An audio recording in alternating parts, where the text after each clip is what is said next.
So former Indian wicket keeper, former BCCI chief selector MSK Prasad ప్రస్తుతం మనతో ఉన్నారు.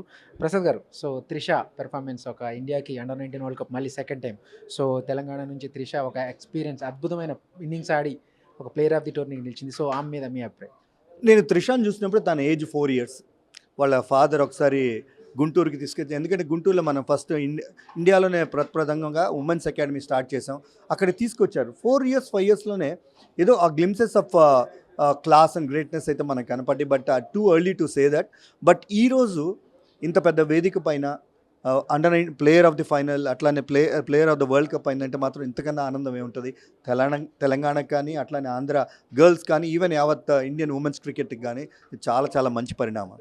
So women క్రికెట్కి బీసీసీఐ ఇచ్చిన సపోర్ట్తో మొత్తం మీద ఇండియన్ ఒక స్ట్రాంగ్ కంటిజెంట్ అయిపోయింది. సో ఈ స్థాయి నుంచి అండర్ 16 కాదు, అండర్ 19 స్థాయి నుంచి కూడా.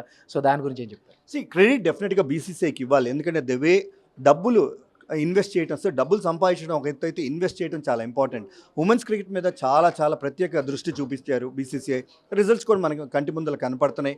ఉమెన్స్ ఐపీఎల్లో ఒక్కొక్క టీము 1000 కోట్లకు కొన్నారంటే ఉమెన్స్ క్రికెట్ ఎటువైపు వెళ్తుందో మనకి దాన్ని బట్టి అర్థమవుతుంది. ప్రపంచ క్రికెట్లో మెన్స్ క్రికెట్ శాసిస్తున్నట్లు రాబోయే టైంలో ఉమెన్స్ క్రికెట్ కూడా శాసించాలని కోరుకుంటున్నాను. So coming to the champions trophy, so how do you rate India chances in this mega tournament? Super team select చేశారు. అన్ని విభాగాలు చాలా పటిష్టంగా ఉన్నాయి.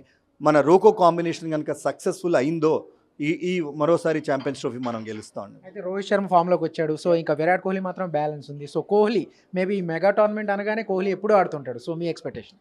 ఎనీ ఐసీసీ ఈవెంట్ మనం కనుక చూస్తే he is the best player in ICC ODI world cups, best player in ICC T20 world cups. So డెఫినెట్గా ఐసీసీ ఈవెంట్ అంటే తన పర్ఫార్మెన్సెస్ ఎలివేట్ చేసుకుంటాడు. కాబట్టి హోప్ఫుల్లీ ఇంకొక లాస్ట్ 1 గేమ్ ఉన్నది. గేమ్లో కనుక తన సెంచరీ కొట్టాడో ఇంకా అన్ని బాక్సులు టిక్ అయినట్లేను. సో హై వోల్టేజ్ క్లాష్, ఈ టోర్నమెంట్కి ఒక high voltage clash. So India Pakistan match గురించి మీ ఎక్స్పెక్టేషన్, మీ ప్రెడిక్షన్ ఏంటి?